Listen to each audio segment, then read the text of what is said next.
구시대를 넘어 새시대로 윤석만의 안녕 대한민국.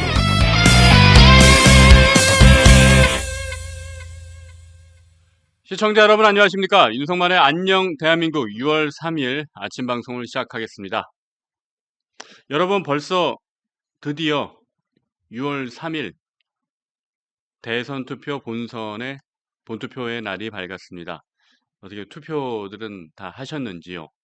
아니면은 오전을 투표하는데 보내시고 오후에 또 편안한 계획을 갖고 계신지요? 각자 상황에 맞게 하실 거라고 저는 생각을 합니다. 그런데 선거가 끝나는 거지 정치가 끝나는 것은 아니에요. 제가 지난번에 한번 사회계약론을 설명을 드렸었는데 그러면 오늘날의 국가, 정부, 민주주의라는 것이 어떻게 만들어졌느냐를 따져보면 로크에서 시작을 합니다. 국민주권론. 그런데 이제 국민주권론에는 저항권이라는 개념이 있어요. 그러니까 국민이 갖고 있는 자연상태 인간이 갖고 있는 주권을 국가라는 어떤 협약에 의해서 생겨난 조직에 양도함으로써 권력을 대행하도록 합니다. 하지만 그 국가가 국민의 뜻에 반하여 제대로 하지 못할 때 저항권이라는 게 있어서 그 권력을 회수할 수 있다. 그 국가를 전복할 수 있다. 라는 것이 오늘날 우리가 알고 있는 국민주권론의 핵심입니다. 그런데 국가가 잘못할 때마다 매번 국가를 전복해야 되는 상황이 되면 이 사회 혼란이 얼마나 크겠습니까? 그렇죠? 그렇기 때문에 매번 그때 저항권을 써서 국가를 전복하지 말고 국가는 그대로 두되 국가를 운영하는 주체인 정부를 교체하자, 정부를 바꾸자라는 게 루소의 생각이었어요. 그래서 그 루소의 생각이 발전해서 오늘날 선거를 통한 정권 교체라는 이론적 기반이 마련된 겁니다.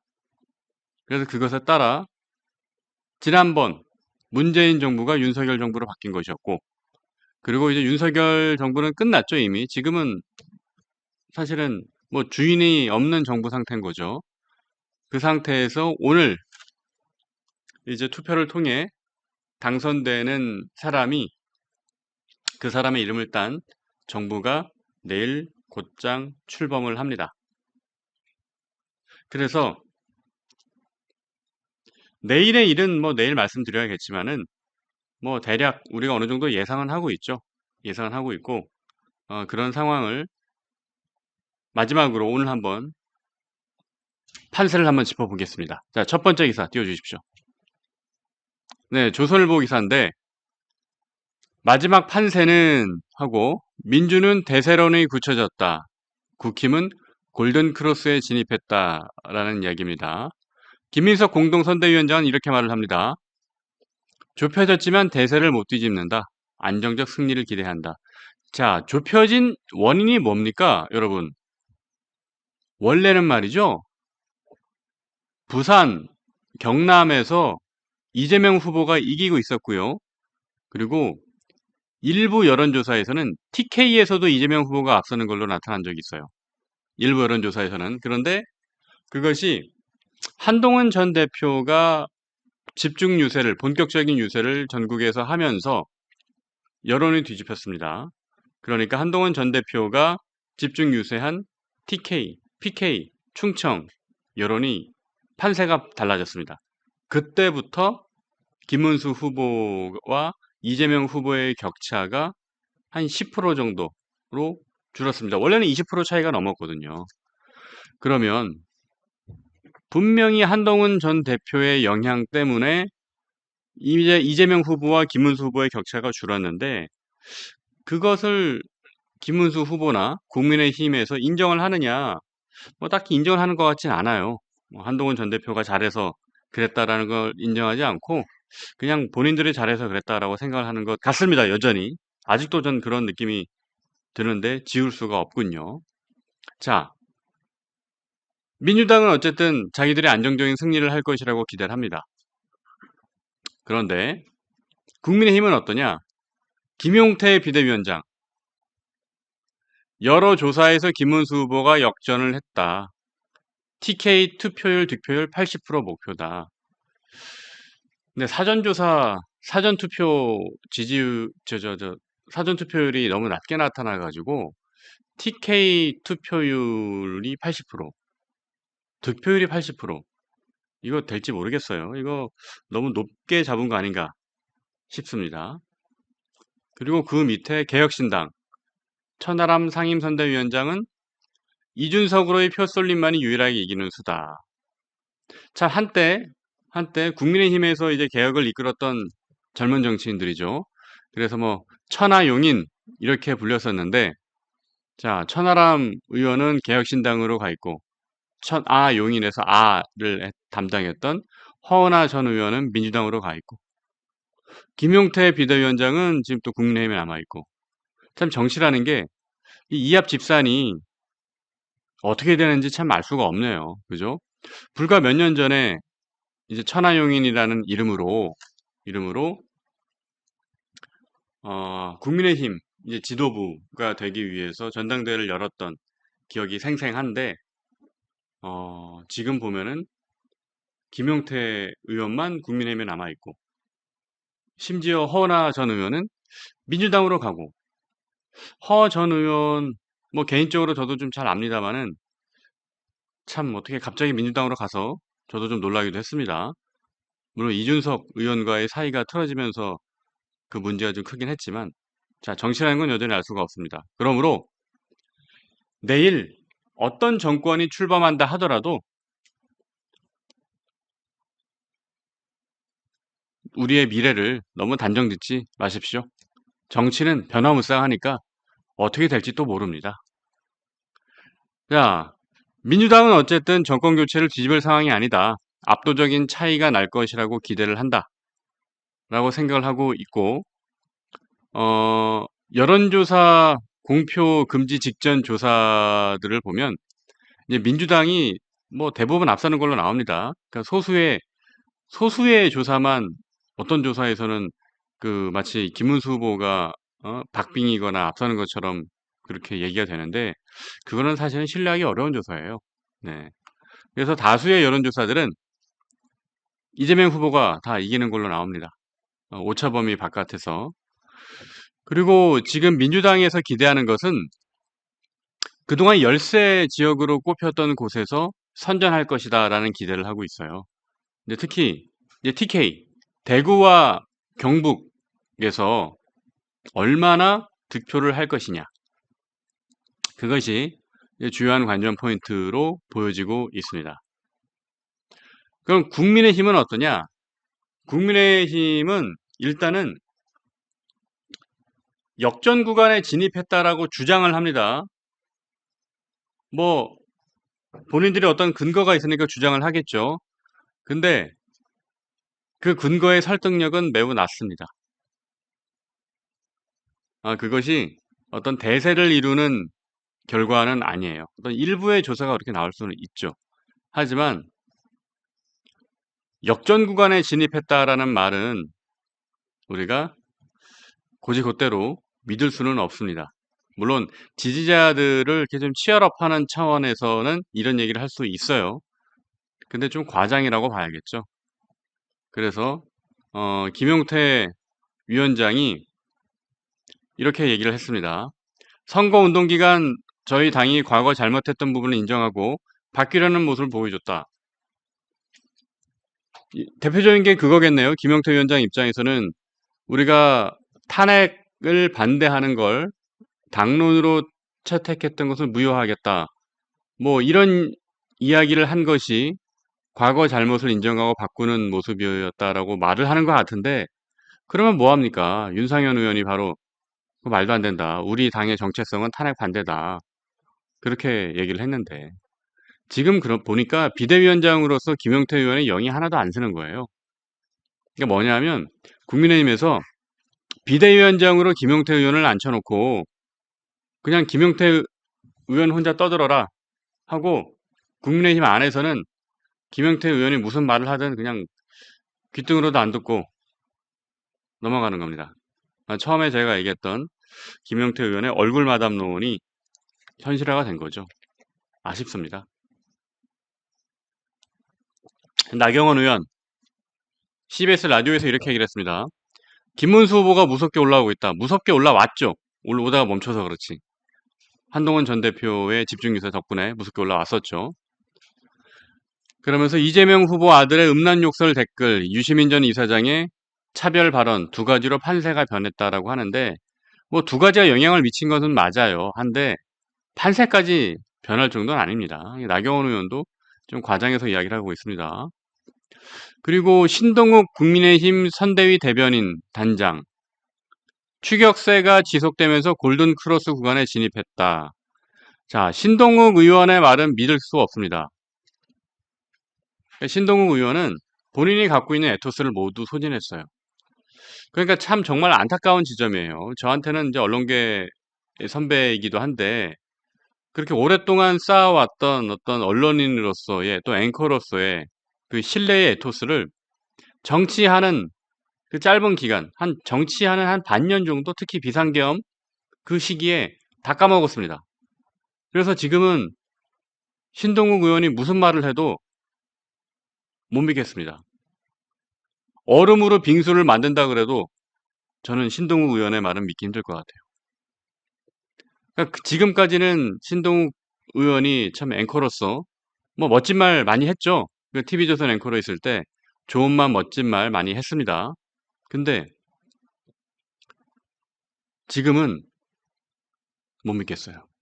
그리고 본인이 아직도 그 페이스북에 뭐 신동욱의 시선인가 시각인가 해서 뭐 논평하듯이 내는데 제가 알기로는 그게 TV조선 있을 때 본인 그 앵커가 말 한마디 하는 거의 제목 타이틀이었던 것 같은데 근데 그걸 그대로 갖다 씀에도 불구하고 상식적이지 못하고 본인이 생각해도 아마 비합리적이다라고 생각을 할 겁니다. 그런 말을 하고 있는 모습이 참 안타깝다. 안타깝다. 예, 같은 언론인으로서 보기에 안타깝다라고 생각을 합니다. 자, 그럼 개혁신당은 어떠냐? 개혁신당도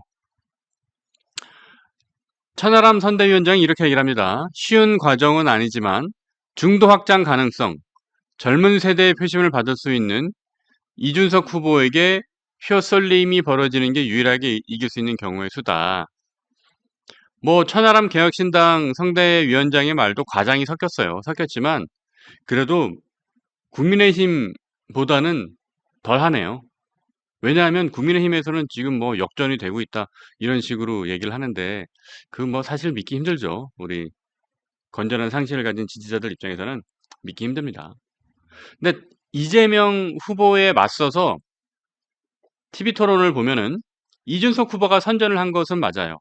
그러니까 각종 이제 조사 결과들을 보면은 가장 눈에 띄는 어떤 뭐 결과, 뭐 그것이 네거티브든 포지티브든 그래도 뭔가 기억에 남는, 인상에 남는 TV 토론은 이준석 후보였던 건 사실이에요.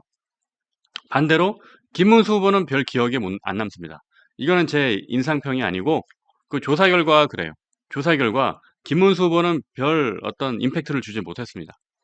근데 이준석 후보는 참 안타까운 것이 그 잘 나가다가 그래서 저도 그런 예측을 했었죠. 이준석 후보가 한 10% 안팎의 득표율을 얻고 그 다음에 얼마나 선전을 해서 중량감을 키우는 정치인이 될 것인가가 어떤 기대할 만한 포인트 중에 하나라고 생각을 했는데 역시나 그 젓가락 발언으로 모든 걸 다 까먹었습니다. 네, 이제 그 이준석 후보는 이재명 후보처럼 아마 가장 큰 적이 자기 자신이 아닌가 그렇게 생각을 합니다. 그러니까 정치인이 그런 게 있는 것 같아요. 정치인이 말이 많으면 자기의 감옥에 스스로 갇히는 경우가 생기기 쉬워요. 근데 그게 무조건 말이 많다고 해서 다 그런 건 아니에요. 그러니까 말을 조심스럽게 하면 되는 거거든요.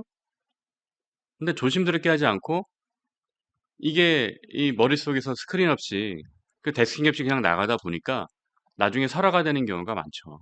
그래서 뭐 과거에 이제 조국 전 장관도 그랬고 이재명 후보도 대표적인 케이스고 이준석 후보도 그런 상황에서 벗어나지를 못하고 있는 것 같습니다. 자, 이렇게 해서 지금 각자가 각 후보와 각 정당들이 본인들에게 유리한 판세 분석을 해놓고 있습니다. 그렇기 때문에 이 본인들이 주장하는 판세 분석은 그냥 믿을 게 못 됩니다. 네, 그냥 자기들한테 유리하게 아전인수하는 거니까. 근데 다만 이 오늘 보여드린 민주당, 국민의힘, 개혁신당 이 세 정당의 선대위원장과 비대위원장의 발언 중에서 그나마 우리가 상식적으로 믿을 만한 거는 김민석 의원이다. 네. 그러니까 김민석 의원을 믿을 만하다는 뜻이 아니고요. 이 판세 분석이 그나마 상식적으로 수용될 수 있는 수준은 김민석 의원이 한 얘기다. 라고 정리를 하고 넘어가겠습니다. 다음 기사 보겠습니다. 자, 경향신문 기사인데, 자, 경향신문 기사를 제가 가져온 이유는 정리를 잘 해놨어요. 그러니까 이번 조기 대선 국면에서 있었던 일들을 깔끔하게 정리를 잘 해놨습니다. 그래서 우리가 이거를 한 번은 정리를 하고 넘어가야겠다는 생각을 했습니다. 그래서 왜냐하면 우리가 역사에 남겨야죠. 이 조기 대선판에서 어떤 일들이 있었는지 역사에 남겨야 되기 때문에 제가 이 기사를 가져와 봤습니다. 자, 첫 번째, 한덕수 전 총리. 정말 황당한 일입니다. 제가 4월 달에 한덕수 전 총리가 나온다고 했을 때 제가 점잖게 얘기를 했어요. 뭐라고 얘기를 했냐면 한 전 총리는 사력 있고 생각이 깊은 사람이기 때문에 대선에 출마하지 않을 것이다. 라고 제가 그 이야기를 뭐 한 몇십 번 했을 거예요. 한 4, 50번 했는데 자, 그 말을 한 이유는 뭐냐면 그 반대로 해석하면 뭡니까? 그쵸? 대선에 출마하면 생각이 없는 사람이다. 그 얘기를 한 거잖아요, 제가. 그러니까 여러분도 우리 시청자 여러분께서도 정치인들의 이야기나 또 제가 하는 이야기를 들을 때 고지고대로 듣지 마시고 예를 들면 윤석만이 왜 저런 이야기를 계속 반복해서 하지? 저런 이야기를 계속 반복해서 하는 거는 어떤 숨은 뜻과 숨은 메시지가 있나? 그런 부분도 한번 생각해 주십시오. 그러니까 제가 그냥 흘려 지나가면서 하는 이야기는 있는 그대로 하는 얘기예요. 하지만 제가 무언가를 반복하고 지속적으로 강조해서 이야기할 때는 그 안에 숨은 뜻이 있습니다. 그렇기 때문에 그 숨은 뜻과 메시지를 같이 읽어주시는 재미도 여러분이 뉴스엔진을 시청하는 하나의 즐거움이 아닐까 생각을 합니다. 그래서 저는 늘 얘기를 하죠. 한동훈은 정치가로서의 정치를 하면 되고 우리 동료 시민들은 오늘 같은 날 시민으로서 해야 할 일을 하면 됩니다. 정치인으로서 해야 할 일과 그리고 시민으로서 해야 할 일은 엄연히 다르죠. 네. 정치인은 이래야 한다라고 얘기를 하지만 시민들은 이래야 한다라고 얘기를 했을 때 그걸 고지고대로 이래야 한다라고 받아들이든지 아니면은 거기에 숨어있는 함의가 뭘까? 라고 한 번 더 생각을 해보고 어떤 전략적인 생각을 하든지 그건 다를 수 있다는 얘기예요. 그러니까 제가 드리는 말씀의 행간의 의미를 잘 한번 생각해 주시면 좋겠습니다. 자, 어쨌든 저는 대한민국 대선 역사상 가장 황당한 사건이었다 라고 생각을 합니다. 한덕수 전 총리. 기억 남는 것은 광주에 가서 여러분 사랑합니다. 사랑해야 합니다. 저도 호남 사람입니다. 외친 것밖에 기억이 안 남아요. 황당하죠. 지난번에 광주 유세 때 한동훈 전 대표가 엄청난 환호를 받았잖아요. 그래서 한동훈 전 대표는 저렇게 광주에서 환호를 받는데 한덕수 전 총리는 본인이 호남 사람이고 본인이 사랑하고 싶다고 그렇게 얘기를 하는데도 왜 그렇게 호남에서 홀대를 받았을까? 참 안타깝습니다. 한덕수 전 총리의 그 공직 인생이 50년 가까운 공직 인생이 이렇게 어떤 노역으로 말미암아 망가지는 것이 진짜 안타까울 따름입니다. 자, 두 번째 이슈. 두 번째 이슈는 이재명 파기환송심 재판 연기. 아, 이것도 정말 황당했죠. 네. 그러니까 이재명 후보가 대법원에서 말이죠. 유죄 판단을 받아서 후보 자격이 없어졌어요. 보통 대법원에서 이렇게 결정을 내리면 그냥 끝나는 거거든요. 그런데 파기환송심 공판이 잡혔다가 그게 연기가 됐어요. 황당한 일이죠. 이건 우리가 상식적으로 있을 수 없는 일입니다. 여러분 한번 생각해 보십시오. 일반 국민이 말이에요. 일반 국민이 대법원에서 이 파기환송 결정이 나고 유죄다라고 결론을 내리면 그냥 끝나는 겁니다. 그냥 유죄 받고 끝이에요. 뭐 더 어떻게 손 써볼 방법이 없습니다. 그런데 이재명 후보는 그 파기환송 공판 날짜까지 미루고, 그리고 대법원에서 유죄 결정이 난 것도 마치 무죄다라고 주장을 하고 있습니다. 앞으로 펼쳐질 일들이 참 다이나믹합니다. 대한민국의 정치가 어떤 방향으로 흘러갈지 깝깝합니다. 자, 그리고 세 번째 사건, 국민의힘 후보 교체 파문. 와, 이것도 정말 황당한 일입니다. 5월 10일에 있었던 일이죠. 멀쩡하게 뽑은 경선 후보를 갑자기 밖에서 데리고 온 한덕수 전 총리로 옹립하겠다라고 하는 것, 말도 안 되는 일입니다. 그래서 이때도 한동훈 전 대표가 도와줬어요. 그죠? 한동훈 전 대표가 당심을 움직였습니다. 그러고 보니까 한동훈 전 대표가 김문수 후보를 많이 도와줬네요. 정말 할 거 다 했습니다. 할 거 다 했어요. 김문수 후보, 그 최종 후보가 됐음에도 불구하고 한덕수 전 총리에 의해서 흔들리는 거, 그거 바로 잡아줬죠? 그 다음에 이재명 후보하고 20% 넘게 차이 나는데 그거 열심히 집회, 이제 유세, 전국 유세하면서 그 격차를 10% 안팎으로 좁혀줬죠? 그 다음에 합동유세까지 여러 번 했잖아요. 그리고 심지어 어제는 말이죠.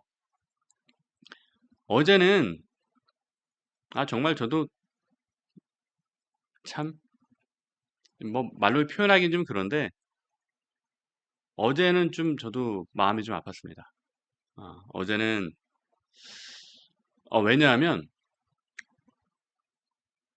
한동훈 후보는 결선까지 가서 김문수 후보와 박빙이었던 사람이잖아요. 그러니까 동료 시민 여러분, 제가 한 번 말씀드렸는데 앞으로는 제가 드리는 말씀을 꼭 마음에 담아두고 밖에 가서 그렇게 얘기를 해주세요.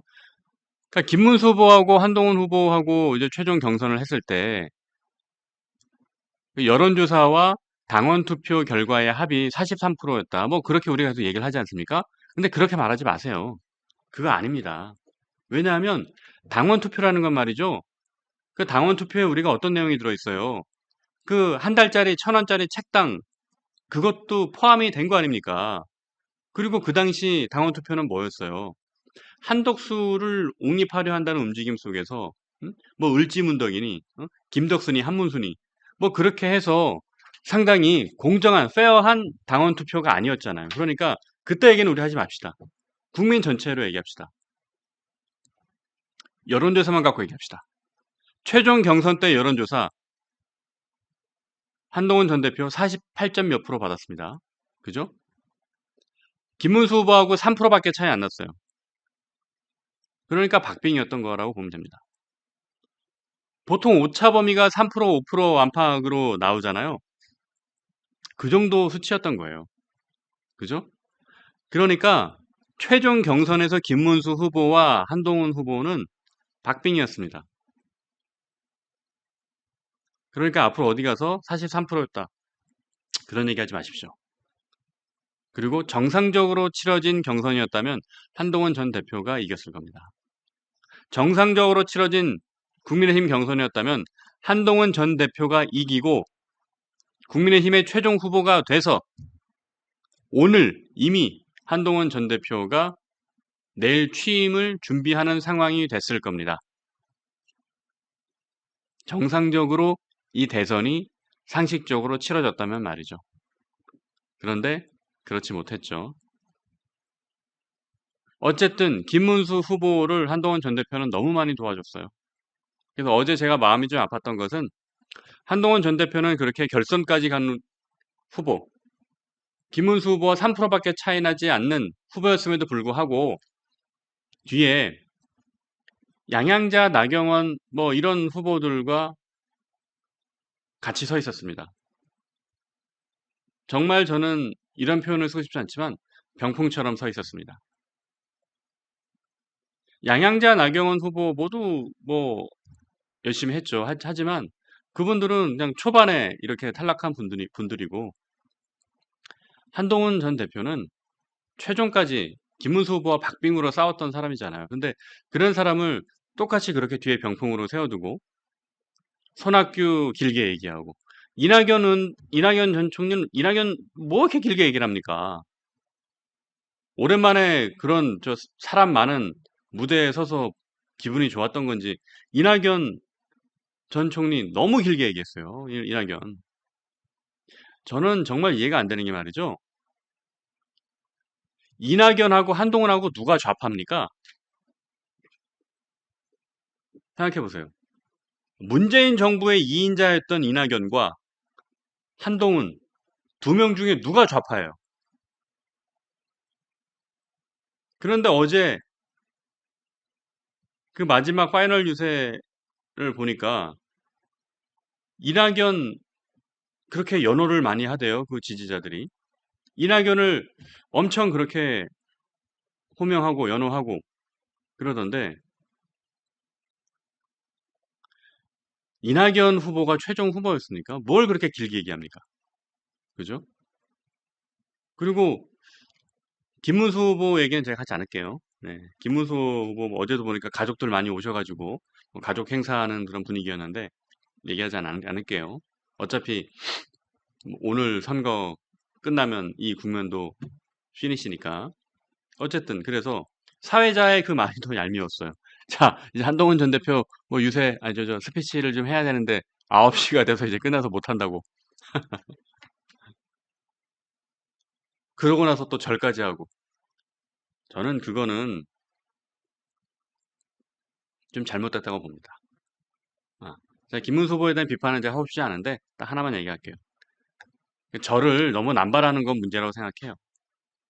지금 뭐 설날도 아니고 전국을 돌면서 매번 그렇게 절을 하면 그 절의 의미가 퇴색되는 거잖아요. 정말 중요한 거는 딱 한 번만 해야지. 그럼 매번 그렇게 하고 다니면은 국민들 입장에서 저게 그렇게 뭐 중요하게 받아들여지겠습니까? 그죠? 그래서 저는 그거는 별로 그렇게 좋은 그림이라 생각하지 않습니다. 그래서 한동훈 전 대표도 이렇게 갑자기 절하게 돼서 되게 좀 당황하는 그런 모습이었고, 그리고 이렇게 카메라에 잡힌 거 보니까 절한 다음에 제일 먼저 일어나 있더라고요. 네. 어쨌든 어제 상황을 보면서 우리 지지자들이 마음 아파한 분들도 많습니다만은, 근데 거꾸로 한번 생각을 해보십시오. 저는 한동훈 전 대표가 그래도 어떤 당에 대한 헌신, 당에 대한 희생, 할 걸 다 했다. 그래서 더 이상 억까하지 말아라. 개찌 붙지 말아라. 그런 이야기를 할 만큼 정말 다 했다고 생각을 합니다. 그렇게 우리도 좋은 뜻으로 생각하고 넘어가죠. 자, 다음 뉴스. 다음 이슈. 부정선거 영화본 윤석열. 네. 뭐가 좋다고 저렇게 박수를 치며 웃고 계신지. 근데 나중에 어떤 사진 나온 거 보니까 또 영화 보다가 이렇게 졸고 있는 모습도 나왔더라고요. 자, 다음으로 넘어갈게요. 그 다음에 이준석 후보의 성폭력 발언 재현. 자, 요것도 뭐 계속 얘기 나눠봐야 기분 나빠지니까 넘어가겠습니다. 자, 다음 기사 보겠습니다. 그러면 오늘 이제 본투표에서 이제 결과가 나올 거잖아요. 내일 아침에 바로 노태학 선관위원장이 공표를 합니다. 당선인은 누구다. 그래서 아마 대략 오전 7시나 9시 사이에서 중앙선관위 전체 회의가 열리고요. 선관위원장이 당선인을 딱 발표를 합니다. 그리고 의사봉을 두드리면 그때부터 대통령의 임기가 시작이 됩니다. 대통령이 내일 오전이면 바로 시작되는 거죠. 이번은 이제 조기 대선이니까 인수위원회가 없고, 그러면 내일 아마 자동적으로 군 통수권도 이양이 되고, 그리고 첫 일정은 뭐 큰 이변이 없는 한 현충원을 갈 것 같아요. 왜냐하면 뭐 역대 대통령들이 전부 취임 첫날 현충원을 참배했거든요. 그래서 현충원을 갔다가 아마 12시 정오쯤에 국회 로텐도홀에서 취임식을 할 것 같습니다. 정당 대표, 뭐 국무위원들이 참석해서 취임 선서를 하고 이제 새 정부의 정책 기조, 국정 운영 방향을 밝힐 겁니다. 네, 이게 원래 우리의 계획대로였다면, 이게 정상적으로 치러진 대선이었다면 아마 지금쯤 저는 내일 취임 연설문을 쓰고 있을 텐데, 참 이게 정상적으로 치러지지 못해서 이런 상황이 됐다. 안타까운 상황입니다. 자, 그렇게 해서 어쨌든 내일 바로 대통령의 임기가 시작이 됩니다. 이재명 대통령이 될지, 김문수 대통령이 될지, 이준석 대통령이 될지, 권영국 대통령이 될지 모르겠습니다만은 뭐 사실 뭘 모릅니까? 알죠. 근데 말로는 그냥 제가 모릅니다고 해야지 어떻게 하겠습니까? 네. 그래서 어쨌든 내일 새로운 정권이 출범합니다. 새 정권이 출범해도 우리는 그게 끝이 아니라 시작이다. 라는 말씀을 드려봅니다. 여러분 좀 느껴지시겠지만 제가 오늘따라 좀 힘이 없네요. 오늘따라 논평을 하면서 또 특히 내일 새로운 정권이 출범한다라는 소식을 전하다 보니까 힘이 좀 빠지네요. 네. 그런데 그래도 불구하고 우리는 해야 할 일을 해야겠죠. 다음 기사 볼게요. 그럼 해야 할 일이 무엇이냐? 정말 지금 우리 경제 상황이 어려워요. 경제 상황이 어렵고 이제 어제 뭐가 있었냐면 한국은행이 이제 발표한 조사인데 국내외 40개, 41개 이제 뭐 투자사, 투자은행 이런 기관들의 조사를 했습니다. 그랬더니 우리나라의 성장률 전망치가 0.9%대예요. 심각합니다. 심각하고 그리고 심지어 그 프랑스의 프랑스에 이제 SG라는 은행이 있어요. 근데 프랑스 SG는 우리나라의 이제 성장률을 0.3%로 봤습니다. 엄청나게 낮게 본 거죠. SG가 뭐 어딥니까? 소시에테 제네랄이라는 은행이죠. 유럽에서 6번째로 큰 은행이에요. 유럽 전체에서. 그래서 아마 여러분 주식하는 분들은 많이 봤을 거예요. SG증권이라고. SG에서 대한민국의 경제 성장률을 0.3%로 예측했습니다. 다음 정부가 출범하면 제일 먼저 해야 될 게 경제 문제를 해결해야 돼요. 민생을 해결해야 돼요. 이재명 정권이 출범하던 김문수 정권이 출범하던 이 민생 문제를 해결하지 않으면 대한민국의 미래 정말 알 수 없습니다. 정말 힘듭니다. 그래서 설마 이재명 정권이 출범하더라도 내란 청산 너무 세게 하지 마시고 민생을 챙겨 주십시오. 국민이 잘 살게 국민이 걱정 없게 아보화를 살 수 있게 해주십시오. 그렇지 않아도 비상계엄과 일상계엄으로 지금 대한민국이 얼마나 망가져 있습니까? 국민들의 아픔을 보듬어 주십시오.